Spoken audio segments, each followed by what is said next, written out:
चलो अब मैं आप लोगों को कक्षा 9वीं के सामाजिक विज्ञान के अगले अध्याय के प्रश्नों को उत्तर बता देता हूँ। तो प्रश्न बैंक में जितने भी प्रश्न हैं इन सभी प्रश्नों का उत्तर मैं आपको इस वीडियो में दूंगा। तो चलो शुरू करते हैं। तो पहला प्रश्न है सही विकल्प चुनकर लिखिए। तो इसमें पहला है का जो दिया है वो है संसाधनों का सर्वाधिक उपयोग किया जाता है। तो कौन करता है? तो मानव करता है। तो यहाँ पे लेना है मानव के द्वारा लेना है। कोयला है, कोयला एक प्राकृतिक संसाधन है, यहाँ पे प्राकृतिक संसाधन में लेना है, पहला को आपको टिक करना है। ठीक है, इसके बाद देखो ग है प्राकृतिक घटना है। प्राकृतिक घटना का क्या कहते हैं हम लोग? सुनामी को कहते हैं। ठीक है, ज्वालामुखी विस्फोट ये सब क्या है? प्राकृतिक घटना है। तो यहाँ पे सुनामी लेना है। इसके बाद है जनसंख्या के लिए आवश्यक है। तो जनसंख्या के लिए क्या आवश्यक है? निश्चित अंतराल और आधिकारिक गणना। ठीक है, तो यहाँ पे दोनों आवश्यक है। इसके बाद है सामाजिक एवं आर्थिक आंकड़ों का वृहद स्रोत। तो क्या होता है? जनगणना सांख्यिकी होता है।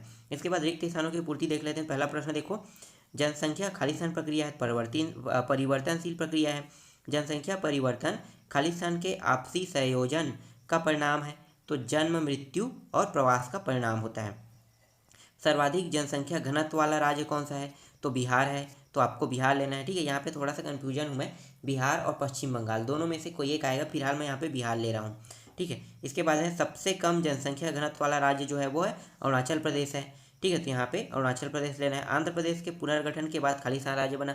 तो देखो यहाँ पे अगर कह रहे हैं ना आंध्र प्रदेश के पुनर्गठन के बाद राज्य, तो उसके बाद 1953 में बना है और 1956 में केरल और कर्नाटक बना है। तो केरल और कर्नाटक आएगा, लेकिन यहाँ पे स्पष्ट नहीं किया है कि कैसे होगा, मतलब ये प्रश्न जो है वो गलत है। तो यहाँ पे आंध्र प्रदेश राज्य से कट के कौन सा राज्य बना ये प्रश्न होना चाहिए। तो इसका आंसर आपको तेलंगाना लेना है। ठीक है, और अगर ये पूछ रहा है कि आंध्र प्रदेश के पुनर्गठन के बाद कौन सा राज्य बना, तो 1953 में कोई राज्य नहीं बना। जो बना है वो 54, 55, 56 में बना है, इसीलिए यहाँ पे स्पष्टीकरण नहीं हो रहा है इसका उत्तर। चलो आगे देखते हैं। एक शब्द में उत्तर दीजिए। तो पहला प्रश्न है भारत का 29वां राज्य कब पुनर्गठित हुआ था? तो 2 जून 2014 को। जो तेलंगाना राज्य है ना वो आंध्र प्रदेश से ही कट के बना था। तो ये इसका आंसर होगा। चलो आगे देखो, वर्ष 2019 में विभाजित केंद्र शासित प्रदेश का नाम लिखे। तो जम्मू एवं लद्दाख लेना है आप। ठीक है, जम्मू कश्मीर और लद्दाख जो है वो पहले राज्य थे। उसके बाद 370 जब धारा हटाया गया, ठीक है, तो क्या बन गया? वो जम्मू कश्मीर और लद्दाख जो है केंद्र शासित प्रदेश बन गए। ठीक है, इसके बाद है किस राज्य में 1001 व्यक्ति प्रति वर्ग किलोमीटर निवासरत है? तो पश्चिम बंगाल लेना है यहाँ पे। जनसंख्या कौन सी प्रक्रिया कहलाती है? परिवर्तनशील कहलाती है। वर्ष 2011 के अनुसार लक्षद्वीप की कुल जनसंख्या 64,473 है। ठीक है, तो ये इसका आंसर होगा। इसके बाद देख लेते हैं सत्य असत्य देखते हैं। पहला प्रश्न देखो, मानव पृथ्वी के संसाधनों का उत्पादन व उपभोग करता है, ये भी सत्य है। बाढ़ सुनामी अप्राकृतिक है, तो ये गलत है, प्राकृतिक है। इसके बाद वर्षा 2011 की जनगणना के अनुसार देश में सर्वाधिक जनगणना वाला राज्य उत्तर प्रदेश है, तो ये गलत है। ठीक है, आगे देखते हैं। देश की कुल जनसंख्या का 5.5% भाग राजस्थान राज्य में निवासरत है, तो ये भी सही है। क्षेत्रफल की दृष्टि से भारत का सबसे बड़ा राज्य उत्तर प्रदेश है, तो सबसे बड़ा राज्य जो है वो राजस्थान है, ये गलत है। ठीक है, आगे देखते हैं 250 से अधिक। तो 250 से अधिक को लेना है हिमाचल प्रदेश में लेना है। 250 से 251 से 500, तो इसको आपको लेना है नागालैंड में लेना है। इसके बाद 501 से 750 इसको आपको लेना है तमिलनाडु में लेना है। 751 से 1000 इसको आपको लेना है उत्तर प्रदेश, और 1000 से अधिक को लेना है पश्चिम बंगाल में लेना है। ठीक है, ये सब के सब जनसंख्या घनत्व को बता रहा है। ठीक है, यहाँ पे स्पष्ट नहीं बताया, लेकिन जनसंख्या घनत्व ही है ये। चलो आगे देखते हैं। इसके बाद है अति लघुत्तरीय प्रश्न देख लेते हैं। ठीक है, अति लघुत्तरीय प्रश्न में देखो पहला प्रश्न क्या है। तो पहला प्रश्न है जनगणना किसे कहते हैं? ठीक है, तो जनगणना किसे कहोगे?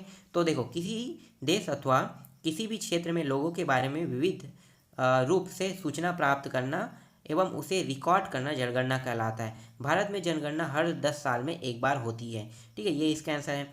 दूसरा प्रश्न देखो, पूर्वी राज्य में जनसंख्या घनत्व न्यून क्यों है? इसके दो कारण लिखिए। अब देखो यहाँ पे उत्तरी मैदान में भी पूछा है। ठीक है, इसमें अधिक बोला है। तो देखो पूर्वी राज्य में कम और उत्तरी मैदान जैसे उत्तर प्रदेश, और पूर्वी राज्य जैसे असम, अरुणाचल प्रदेश, मेघालय, ये पूर्वी राज्य हैं। अब यहाँ पे जनसंख्या घनत्व कम क्यों है, तो मैं आपको ऐसी अंतर के टॉप पे बता देता हूँ। देखो जनसंख्या घनत्व कम कहाँ पे कम होता है और कहाँ पे अधिक होता है। तो पहाड़ी इलाका में जनसंख्या घनत्व कम होता है। क्यों कम होता है? इसलिए कम होता है, पहाड़ी इलाका मतलब ये पूर्वी एरिया की मैं बात कर रहा हूँ ना। तो पूर्वी एरिया में पहाड़ी इलाका है, और पहाड़ी इलाका के कारण क्या है कि वहाँ की जनसंख्या घनत्व कम है। एक कारण हो गया, आपको कम से कम 2 कारण लिखने हैं, ठीक है। एक कारण हो गया क्योंकि पहाड़ी एरिया इसलिए कम है। अब मैदानी में आओ, ठीक है, मैं इसका आंसर आपको ऐसे ही बोल के बता रहा हूँ। मैदानी में आते हैं तो मैदानी एरिया में क्या है, मैदान होने के कारण यहाँ की जनसंख्या घनत्व अधिक है। क्यों? क्योंकि यहाँ पे आपको यहाँ पे खेती योग्य ज़मीन है, जबकि पूर्वी एरिया में खेती योग्य ज़मीन नहीं है। क्यों? क्योंकि ये पहाड़ है। और यहाँ पे क्यों? क्योंकि ये मैदान है, मैदान में आप खेती कर सकते, पहाड़ में खेती आप नहीं कर सकते। दूसरा कारण है, पूर्वी क्षेत्र में आप साधन को नहीं ले जा सकते, लेकिन मैदानी क्षेत्र में आप साधन को आसानी से ले जा सकते हैं, ठीक है। तो ये 2 कारण हो गए, आपको कम से कम 2 कारण लिखने हैं। अगर और आपको जानना है तो आप अपने हिसाब से जो जानते हो वो लिख सकते हो, ठीक है। तो 2 कारण मैंने यहाँ पे दोनों प्रश्नों को उत्तर आपको दे दिया। चलो आगे देखते हैं नेक्स्ट प्रश्न। इसके बाद देखो 250 प्रति वर्ग व्यक्ति किलोमीटर से कम जनसंख्या घनत्व वाले राज्यों का नाम बताना है। तो कौन कौन से राज्य? तो 5 राज्य है। एक उत्तर प्रदेश, महाराष्ट्र, बिहार, पश्चिम बंगाल और आंध्र प्रदेश, ठीक है, ये इसका आंसर है। इसके बाद देखो नेक्स्ट प्रश्न है, उत्तर प्रदेश की कुल जनसंख्या भारत की कुल जनसंख्या का सर्वाधिक प्रतिशत भाग है, क्यों? ठीक है, इसका आंसर क्या लिखना है, भारत की कुल जनसंख्या का 16.2% उत्तर प्रदेश में निवास करता है। 1991 2001 तक संख्या जो जनगणना की संख्या वो 26% से अधिक की वृद्धि हुई है। राज्य की जनसंख्या घनत्व 828 प्रति वर्ग किलोमीटर है, जो इस देश के सबसे घनी आबादी वाले राज्यों में से एक बनाता है, ठीक है। तो ये इसका आंसर आपको लिखना है, ठीक है। अब देख लेते हैं अंतिम प्रश्न, उत्तरी भारत की तुलना में दक्षिण भारत की जनसंख्या में क्या अंतर दिखाई देता है, लिखिए, ठीक है। तो इसका आंसर मैं नहीं दे पाऊंगा क्योंकि इसका आंसर बुक में मैंने पूरा पढ़ा, बुक में नहीं मिल पाया, ठीक है। लेकिन उत्तरी भारत और दक्षिणी भारत की जो जनसंख्या है ये थोड़ा डिफिकल्ट क्वेश्चन है, ठीक है, इसलिए मैं इसका आंसर रोक रहा हूँ।